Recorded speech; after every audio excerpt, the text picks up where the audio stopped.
नमस्कार दोस्तों, देखो सीखो स्टडी में आप सभी लोगों का स्वागत है दोस्तों। तो आपके लिए लेके आ चुके हैं समान हिंदी का 29 नंबर दोस्तों पुराना पेपर। और यहाँ पर यूपीएसआई 2017 का दोस्तों जो है जो भी भर्ती बोर्ड द्वारा जो लिया गया था पेपर वही है यहाँ पर। तो चलिए स्टार्ट करते हैं। यहाँ पर 28 जो है हिंदी का और मूल विधि संविधान का हो चुका है। तो सबसे पहला नंबर जो क्वेश्चन है दोस्तों, यहाँ पर आपसे पूछा जा रहा है खिचड़ी दोस्तों जो है ये किस प्रकार का शब्द है। खिचड़ी जो है ये किस प्रकार का शब्द है पूछ रहा है। तो देखिए जो है देशज है। देशज दोस्तों जो होते हैं जो हमारे देश है हमारा उसके विभिन्न प्रदेशों में दोस्तों जो प्रचलित आम भाषा में होते हैं उन्हीं को दोस्तों यहाँ पर देशज कहते हैं। और यहाँ पर दोस्तों कुछ इंपॉर्टेंट है जैसे कि किलकिल है जो कि कई बार आ चुका है, देशज है ये। खिचड़ी है आपका, खिचड़ी हुई, या चिड़िया है, पगड़ी है, लोटा है, डिबिया है, ये सब दोस्तों जो देशज शब्द है, कई बार एग्जाम में आ चुका है इसलिए हम डिस्कस कर रहे हैं। नेक्स्ट बात करेंगे, 3 बेर खाती थी वे 3 बेर खाती है। इसमें दोस्तों आपको अलंकार बताना है।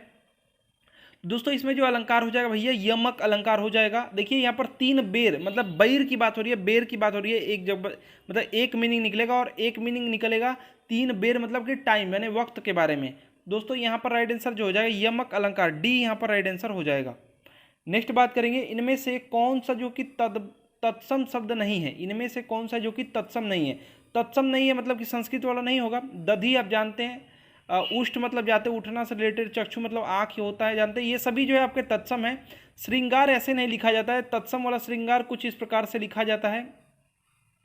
आप देखेंगे स्र ऐसे बनता है और यहाँ पर आपका रहता है दोस्तों, यहाँ पर जो है डी वाला जो है तत्सम शब्द नहीं है।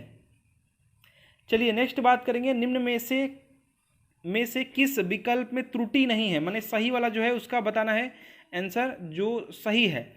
तो मैंने उस कागज में, तो कागज पर होना चाहिए था तो ये गलत हो जाएगा। मैंने हस्ताक्षर कर दिया, मैंने उस कागज पर, ये उल्टा सीधा कर दिया, क्रम जो गड़बड़ा दिया है। उस कागज पर मैंने हस्ताक्षर कर दिया, तो दोस्तों यहाँ पर उस कागज पर मैंने हस्ताक्षर कर दिए, तो कर दिए वाला राइट आंसर हो जाएगा। यहाँ पर जो राइट आंसर है वो डी वाला में हो जाएगा, डी यहाँ पर राइट आंसर हो जाएगा। चलिए नेक्स्ट बात करेंगे, सूरदास और नंददास की काव्य रचनाएं दोस्तों थी, उनकी भाषा दोस्तों कौन सी थी। तो याद रखेंगे जो सूरदास जी की और नंददास जी की जो भाषा थी, मतलब जो काव्य रचना का इनका भाषा था भैया वो था ब्रज भाषा। तो यहाँ पर जो राइट आंसर हो जाएगा आपका बी हो जाएगा। सूरदास जी की कुछ रचनाएं देख लीजिए जो कि एग्जाम में पूछा जा सकता है। सूरसागर है, सुरावली है, साहित्य लहरी है, ठीक है, ये सब हो गया। नंददास जी की कुछ रचनाएं हैं जो कि एग्जाम में पूछा जा सकता है। रस पंचध्यायी है, रूप मंजरी है, रस मंजरी है, भंवर गीत है, ये सब जो है नंददास जी की है, एग्जाम में पूछा जा सकता है। ठीक है, एक बार रिपीट कर देते हैं, सूरसागर जी की सूर सरावली है, एवं आपका जो सूरसागर हो गया ये है साहित्य लहरी। ठीक है, नंददास जी की आपकी रस पंचध्यायी, रूप मंजरी, रस मंजरी और आपका भंवर गीत। नेक्स्ट बात करेंगे, प्रेम अनदेखी राहों की तरह ही आकर्षक होता है। प्रेम जो होता है वो अनदेखी राहों की तरह आकर्षक होता है। दोस्तों आपको बताना है काल पहचानना है, जो वाक्य दिया गया है इसका काल पहचानना है। तो यहाँ पर ता है से आप पकड़ लिए हैं कि वर्तमान काल है भैया, तो वर्तमान के लिए यहाँ पर जो है अब 3 दिए हैं और ये सामान्य है, सामान्य आपका लिखा हुआ है सामान्य वर्तमान काल, यानी ऑप्शन नंबर ए यहाँ पर राइट आंसर हो जाएगा। ठीक है, बात सीधा सीधा कही जा रही है, ए इसका राइट आंसर हो जाएगा, सामान्य वर्तमान काल। नेक्स्ट बात करेंगे, प्रेम में भगवान रचना के लिए जैनेन्द्र को किस पुरस्कार से सम्मानित किया गया है। देखिए दोस्तों ये प्रेम में भगवान पुराना यहाँ पर जो है रचना है और 1952 में दोस्तों इनको जो है प्रदान किया गया भारत सरकार शिक्षा मंत्रालय पुरस्कार। भारत सरकार शिक्षा मंत्रालय पुरस्कार प्रेम में अनुवाद है ये। ठीक है, जैनेन्द्र कुमार जी का दोस्तों यहाँ पर जो है मिला है भारत सरकार शिक्षा मंत्रालय पुरस्कार और 1952 याद रखिएगा। नेक्स्ट बात करेंगे, दिए गए विकल्पों में से दोस्तों कौन सा विकल्प जो है शिथिल का अर्थ है, सॉरी निषिद्ध का, गलती से पढ़ दिया, निषिद्ध का दोस्तों यहाँ पर आपको अर्थ बताना है। निषिद्ध, देखिए निषिद्ध मतलब होता है रात का मध्य भाग, माने आपका हो जाएगा आधी रात दिया है, आपका राइट आंसर हो जाएगा डी। निषिद्ध का दोस्तों जो अर्थ होता है वो आधी रात होता है। चलिए नेक्स्ट बात करेंगे, यहाँ पर आपको रिक्त स्थान भरना है। जब कंधे पर का भार पड़ेगा, माने किस चीज़ का भार पड़ेगा, खाली स्थान है, तब खाली स्थान का भाव मालूम हो जाएगा। तो दोस्तों ये जो है आप बात करें तो ये आपका लोकोक्ति में उपयोग में लाया जाता है। तो जब कंधे पर जो है गृहस्थी का भार पड़ेगा तब आटे दाल का जो है भाव मालूम हो जाएगा। ठीक है, तो यहाँ पर जिसकी शादी नहीं हुई रहती है इसके लिए कहते हैं ये सब चीज़ें, तो डी यहाँ पर राइट आंसर हो जाएगा, डी यहाँ पर राइट आंसर हो जाएगा। नेक्स्ट बात करेंगे, दिए गए विकल्पों में से कौन सा विकल्प स्मरण का दोस्तों विलोमार्थी या फिर उल्टा है। स्मरण का जो है उल्टा कौन सा है, तो स्मरण का हो जाएगा विस्मरण, माने भूलने से रिलेटेड ये है, याद से ये रिलेटेड है। ठीक है, डी यहाँ पर राइट आंसर हो जाएगा। नेक्स्ट बात करेंगे, निम्न में से उचित शब्द का दोस्तों चयन करना है। उचित माने सही जो लिखा हुआ है, तो औद्योगिक कहाँ कहाँ सही लिखा हुआ है, औद्योगिक। तो देखिए औद्योगिक दोस्तों यहाँ पर जो औद्योगिक में औ लिखा रहता है तो ये पहले कट गया, ये भी आपका ऊ लिखा हुआ है। औद्योगिक में ये ठीक लिखा हुआ है, ये लिखा हुआ है, लेकिन गिक होता है यानी कि छोटी की मात्रा होती है। औद्योगिक दोस्तों यहाँ पर डी में बिल्कुल सही लिखा हुआ है। नेक्स्ट बात करेंगे, अमृत और विष किसकी रचना है, तो अमृत है स्टार्टिंग में ही, याद रखिएगा अमृत लाल नागर जी, अमृत लाल नागर, डी इसका राइट आंसर हो जाएगा। अमृत और विष दोस्तों इनकी रचना है। अन्य इनकी रचनाएं हैं, याद रखिएगा बूंद और समुद्र, शतरंज के मोहरे, सुहाग के नुपुर और मानस का हंस, ये सब इनके जो है रचनाएं हैं। रिपीट कर दे रहे हैं, बूंद और समुद्र, शतरंज के मोहरे, सुहाग के नुपुर और मानस का हंस। नेक्स्ट बात करेंगे, दिए गए विकल्पों में से कौन सा विकल्प संक्षिप्त का विलोम है। संक्षिप्त माने छोटा करके, विस्तृत हो जाएगा यहाँ पर, विस्तृत यहाँ पर जो है विलोम हो जाएगा, ए यहाँ पर राइट आंसर हो जाएगा। विस्तृत, संक्षिप्त का विस्तृत। दोस्तों विकास का क्या हो सकता है, विकास का दोस्तों यहाँ पर जो है ह्रास हो सकता है, स्थिर का आपका अस्थिर हो सकता है। नेक्स्ट बात करेंगे, दिए गए विकल्पों में से उम्मीद का दोस्तों यहाँ पर विलोम बताना है। उम्मीद का विलोम क्या हो जाएगा, ना उम्मीद हो जाएगा, तो ना उम्मीद ऐसा है नहीं, मायूसी है, यही है, डी इसका राइट आंसर हो जाएगा। मायूसी और ना उम्मीदी या फिर ना मायूसी सब एक ही है लगभग, तो डी यहाँ पर बिल्कुल राइट हो जाएगा। उम्मीद का उल्टा जो है हो जाएगा मायूसी, डी। नेक्स्ट बात करेंगे, इनमें से कौन सा शब्द अंग्रेजी में अपनाया गया है जिसका अर्थ भिन्न होता है। कौन सा है शब्द अंग्रेजी में दोस्तों अपनाया गया है जिसका अर्थ भिन्न होता है, तो याद रखेंगे जगन्नाथ भगवान का नाम आप जानते ही हैं, जगन्नाथ हो जाएगा दोस्तों। यहाँ पर जो है राइट आंसर हो जाएगा ए, जगन्नाथ दोस्तों जो है दोस्तों आपका जगन्नाथ से लिया गया है। और यहाँ पर इसका जो अर्थ होता है ब्रह्मांड या भगवान, ब्रह्मांड का भगवान जो होता है, ये मतलब जगन्नाथ ऐसे है, जगन्नाथ मतलब जग मतलब ब्रह्मांड की बात की गई, और नाथ मतलब भगवान, माने ब्रह्मांड का भगवान होता है। वैसे जो जगन्नाथ आपका शब्द है ये विष्णु भगवान और कृष्ण भगवान से रिलेटेड है, लेकिन यहाँ पर ऐसे मतलब इसका ये निकलता है। साथ ही साथ जगन्नाथ का मतलब जो निकल के आता है वो आपका निकल के आता है कि ऐसा भव्य रथ जिसे कोई रोक नहीं सकता। ठीक है, ये सभी आपके राइट आंसर हो जाएगा, ए यहाँ पर राइट आंसर हो जाएगा। नेक्स्ट बात करेंगे, खराद पर चढ़ना। खराद पर चढ़ना का मतलब जो निकल के आता है कि भैया शुद्ध करना या फिर ठीक करना, दुरुस्त करना, सुधारना, ये सब निकल के आता है। लेकिन ऑप्शन के हिसाब से देखिए जो बोर्ड ने आंसर माना था वो कठिनाई में पढ़ना माना था। ठीक है, और यहाँ पर जो आंसर होना चाहिए वो ऑप्शन के हिसाब से जांच में आना भी हो सकता है, कठिनाई में पढ़ना भी हो सकता है। मैंने खराद पर चढ़ना माने कि अब यहाँ पर इसका सब कुछ पता चल जाएगा, या फिर ठोक ठोक के सही कर दिया जाएगा, या फिर खराद करके उसको सही कर दिया जाएगा, ऐसा रिलेटेड में आंसर कर सकते हैं। लेकिन बोर्ड ने आंसर ए माना था, लगभग जो है आंसर बी ही होना चाहिए लगभग में, क्योंकि जाँच में आना खराद पर चढ़ना तभी तो पता चलेगा। लेकिन सब इस सब के बढ़िया जो आंसर निकल के आता है, इसका अर्थ जो आता है कि ठीक करना या फिर दुरुस्त करना या फिर कहेंगे कि अनुभव प्राप्त होना, ये सब रिलेटेड में आता है। ठीक है, तो दोस्तों यहाँ पर जो है आप बोर्ड के हिसाब से याद रखिए, कठिनाई में पढ़ना। नेक्स्ट बात करेंगे, निम्न विकल्पों में आपको पुल्लिंग शब्द कौन सा इनमें से बताना है। तो पुल्लिंग दोस्तों ये राशि स्त्रीलिंग है, कुर्सी भी हो जाएगा, चील भी। यहाँ पर दोस्तों पक्षी जो है पुल्लिंग है, यहाँ पर ऑप्शन नंबर सी हो जाएगा, पक्षी पुल्लिंग। नेक्स्ट बात करेंगे, किस शब्द में गण दोस्तों का प्रयोग करके बहुवचन नहीं बनाया जा सकता है। तो देखिए देवी गण नहीं बनाया जा सकता है, देवी नहीं देवियां होता है बहुवचन के लिए दोस्तों, देवियां होता है, इकारांत स्त्रीलिंग में लग जाता है दोस्तों। यहाँ पर जो है देवियां हो जाएगा, देवियां, यानी यहाँ पर जो है देवियां हो जाता है, इस प्रकार से लिखा जाएगा। ऑप्शन नंबर ए जो है इसको गण बना करके जो है नहीं कर सकते हैं, भक्त गण कर सकते हैं, नेता गण भी कर सकते हैं, शिक्षक गण आप जानते ही हैं। चलिए नेक्स्ट बात करेंगे, लोकायतन कृति के लिए Soviet land Soviet land Nehru पुरस्कार किसे प्रदान किया गया है, किसे दिया गया है दोस्तों? तो याद रखेंगे सुमित्रा नंदन पंत जी को दिया गया है। ऑप्शन नंबर यहाँ पर बी राइट आंसर हो जाएगा। सुमित्रा नंदन पंत जी का ये है लोकायतन, इसी के लिए इनको जो है सोवियत लैंड नेहरू पुरस्कार इनको प्राप्त हुआ है। नेक्स्ट बात करेंगे खालिस्तान है स्त्रीलिंग शब्द होते हैं। तो देखिए कौन स्त्रीलिंग शब्द होते हैं भैया? वृक्षों के नाम जो है लगभग में सभी पुल्लिंग ही है, पर्वतों के भी और कुछ अपवाद हो सकते हैं, देशों के नाम भी। नक्षत्रों के जो नाम है वो भैया स्त्रीलिंग होते हैं, जैसे रोहिणी नक्षत्र हो गया, ये सब आप सुने होंगे। जो भरणी नक्षत्र हो गया, अश्वनी नक्षत्र हो गया, ये सब सुने होंगे। ये सभी जो होते हैं स्त्रीलिंग होते हैं, सी हो जाएगा। नेक्स्ट बात करेंगे दोस्तों, यहाँ पर आपको रिक्त स्थान भरना है। परभृत दोस्तों का पर्याय है, माने किसकी पर्यायवाची है ये है? तो परभृत दोस्तों जो होता है भैया कोयल का होता है, याद रखिएगा, बहुत इंपॉर्टेंट है, थोड़ा अलग है, पूछा भी जा सकता है। कोकिल होता है, ये जानते हैं, कोयल का ही होता है। पीक होता है कोयल का। बसंत दूत होता है।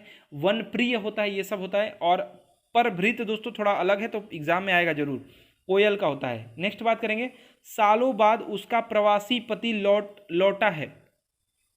कौन सा शब्द दोस्तों यहाँ पर जो है विशेषण है? तो प्रवासी पति, तो यहाँ पर दोस्तों जो प्रवासी क्या हो जाएगा? विशेषण हो जाएगा। सी राइट आंसर हो जाएगा। यही विशेषता है भैया, पति की विशेषता ये बता रहा है दोस्तों। यहाँ पर क्या हो जाएगा आपका? हो जाएगा विशेषण सी, यानी माने प्रवासी। नेक्स्ट बात करेंगे, यहाँ पर आपको जो है सही क्रम में लगाना है। मैंने यहाँ पर एक पैराग्राफ बनाने का प्रयास किया गया है।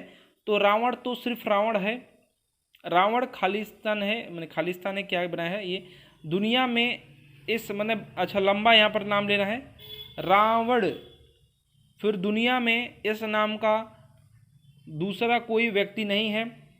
राजाधिराज लंकापति रावण रावण को दशानन भी कहते हैं। राम तो बहुत मिल जाएंगे लेकिन रावण नहीं, मतलब इसको सेट करना है, कैसे ये सेट होगा?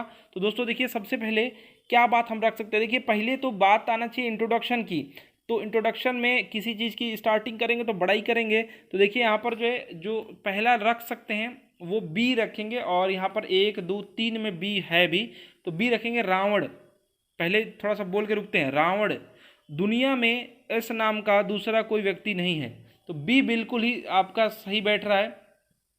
उसके बाद क्या होगा कि अब दूसरा कोई नहीं है, तो अब हमको कुछ और इसके बारे में कहना होगा। तो दोस्तों इसके लिए क्या कहेंगे? इसके बाद दोस्तों हम कहेंगे कि जो है दुनिया में कोई मतलब रावण, दुनिया में इस नाम का दूसरा कोई व्यक्ति नहीं है। अब यहाँ पर हम कुछ और बताएंगे उसके बारे में। राम तो बहुत मिल जाएंगे लेकिन रावण नहीं, उसी के बारे में बता रहे हैं। तो डी, बी के बाद डी जो बताएगा वही यहाँ पर आंसर होगा। तो बी के बाद डी यहाँ पर सी वाले में बता रहा है। फिर उसके बाद क्या होगा आपका? ए हो जाएगा, रावण तो सिर्फ रावण है। लंका धीराज जो है आपका, एक सेकेंड, लंका धीराज लंकापति महाराज रावण को दशानन भी कहते हैं। ठीक है, तो दोस्तों यहाँ पर यही सही होगा, सी ही यहाँ पर राइट आंसर होगा। सुधी का दोस्तों अंत में क्या जोड़ने पर बहुवचन बन जाएगा, यही पूछा है। सुधी जन होता है, सुधी जन, आप सुने होंगे, ए इसका राइट आंसर हो जाएगा, सुधी जन। नेक्स्ट बात करेंगे, पुलिंग दोस्तों कौन सा है इनमें से बताना है। सेना, पुलिस, ये सब पुलिंग नहीं होता है। धरती ये भी नहीं है। मणि भी स्त्रीलिंग है। ये आपका कुटुंब पुलिंग है, सी इसका राइट आंसर हो जाएगा। कुटुंब जो है पुलिंग है दोस्तों। नेक्स्ट बात करेंगे, आए थे हरिभजन को ओटन लगे कपास। कई बार कहावत ये बोला जा चुका है, आप सुन चुके होंगे। इसका अर्थ बताना है, इसका मतलब क्या होता है। तो देखिए, किसी कार्य विशेष की अपेक्षा कर किसी अन्य कार्य में लग जाना। माने आए थे यूपीएसआई की तैयारी करने और लग गए किसी और काम में, आप जानते हैं किस काम में। तो यहाँ पर option number A right answer यहाँ पर हो जाएगा। नेक्स्ट बात करेंगे, दिए गए विकल्पों में से शुद्ध वाक्य छांटना है। इसमें से कौन सा सही लिखा गया है। मेरे जूतों तुमसे, जूतों ये तो गलत सीधे दिखा रहा है। वह शायद से आ जाएगा, ये भी गलत है। गांधी जी ईश्वर के पक्के भक्त थे, ये तो ठीक लग रहा है। चाकू से बच्चों को काटेंगे, ये भी आपका गलत है। ऑप्शन नंबर सी यहाँ पर राइट आंसर हो जाएगा दोस्तों। यहाँ पर जो है राइट आंसर सी हो जाएगा।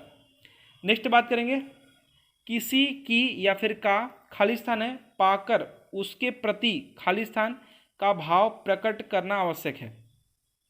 कुछ पाएंगे किसी से और उसके प्रति क्या करेंगे भैया, भाव प्रकट करेंगे। तो जब हम किसी से सहायता पाते हैं, किसी का उपकार पाते हैं, तो हम कृतज्ञता जो है व्यक्त करते हैं, ठीक है, या धन्यवाद जो है व्यक्त करते हैं। तो ऐसा कुछ आपको दिख रहा है। कृतज्ञता दिख गया, यही होना चाहिए। अब यहाँ पर देख लेते हैं, और यहाँ पर गुलामी का भाव तो प्रकट करेंगे नहीं, उपकार है लेकिन गुलामी का भाव तो करेंगे नहीं। डी वाला बैठा के देखते हैं, किसी का दोस्तों यहाँ पर सहायता पाकर या फिर किसी की सहायता पाकर उसके प्रति कृतज्ञता का भाव प्रकट करना आवश्यक है दोस्तों। तो यहाँ पर बिल्कुल सही, डी वाला बिल्कुल सही बैठ रहा है। नेक्स्ट बात करेंगे, परीक्षा में कठिन प्रश्नों को देखकर मेरी अक्ल चकराने लगी। दोस्तों यहाँ पर जो मुहावरा आया है इसका अर्थ बताना है। तो दोस्तों कुछ समझ में न आना, दिमाग खराब हो गया था, समझ में ही नहीं आ रहा था कि क्या करूं क्या नहीं। तो परीक्षा में दोस्तों कठिन प्रश्नों को देखकर मेरी अक्ल जो है चकराने लगी, इसका मतलब ये होता है कुछ समझ में न आना। तो डी यहाँ पर राइट आंसर हो जाएगा। नेक्स्ट बात करेंगे दोस्तों, दिए गए दोस्तों जो आपका अंगना जो है, अंगना शब्द का दोस्तों समानार्थी बताना है। तो आप सुने होंगे वीरांगना, सुने हैं ना वीरांगना। तो वीरांगना से आप अंगना दिख रहा है, उसमें स्त्री का ये दोस्तों ये है समानार्थी ए। वीरांगना लड़के के लिए थोड़ी यूज होता है, तो ऐसे में सिर्फ यहाँ पर बता रहा हूँ कहाँ पे क्या छिपा हुआ है। अंगना का समानार्थी आपका स्त्री हो जाएगा ए। एक सेकेंड, नेक्स्ट बात करेंगे। यहाँ पर आपका जो है कहेंगे कि जो है गद्यांश दिया हुआ था, उससे क्वेश्चन पूछा था।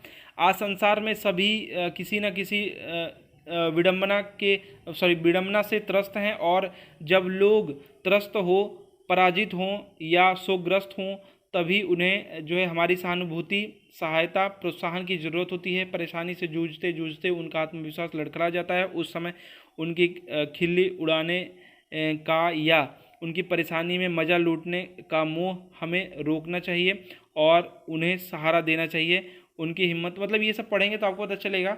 तो यहाँ पर दोस्तों अगर बोला जा रहा है किसकी लोकप्रियता जो बढ़ती जाती है, तो दोस्तों जो भी त्रस्त लोगों को सहारा देते हैं, या फिर आगे इसी लाइन में है लोकप्रियता, देखिए यहाँ पर जो है विस्तृत होती रहती है। तो जो भी सहायता देते हैं या फिर जो सहारा देते हैं, हिम्मत बढ़ाते हैं, उन्हीं का। तो यहाँ पर बी राइट आंसर हो जाएगा।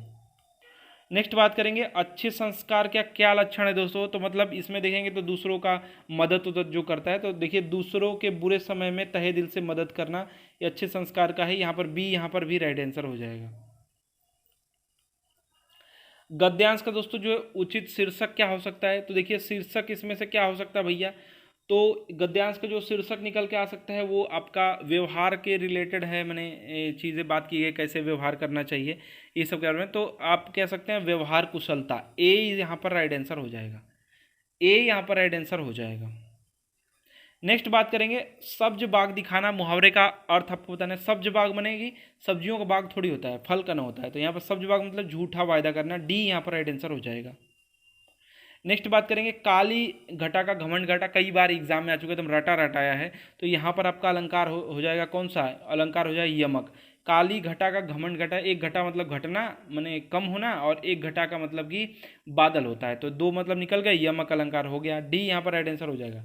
नेक्स्ट बात करेंगे, काजल की रेख सी कतार है खजूर की। तो दोस्तों इसमें आपको बताना है कि कौन सा इस पंक्ति में दोस्तों अर्थालंकार का कौन सा भेद है। जिन लोगों को पता है तुरंत बताइए एकदम देखते ही। तो दोस्तों यहाँ पर जो है सा से सी से पकड़ सकते हैं, यहाँ पर बी राइट आंसर हो जाएगा, उपमा अलंकार। ठीक है, नेक्स्ट बात करेंगे, दिए गए विकल्पों में से सही वाक्य का चयन करना है।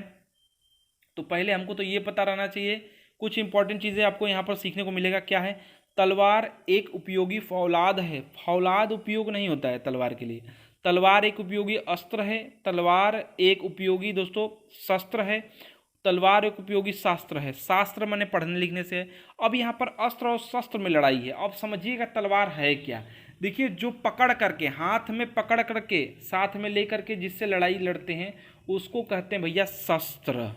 तो यहाँ पर हमारा तलवार क्या है, शस्त्र है। याद रखिएगा, एग्जाम में आएगा जरूर। ठीक है, यहाँ पर जो हाथ में ले करके लड़ते हैं उसको कहेंगे शस्त्र। ठीक है, और फेंक करके जो लड़ते हैं उसको कहते हैं अस्त्र। याद रखेंगे, एग्जाम में आएगा, जरूर से जरूर एग्जाम में आएगा।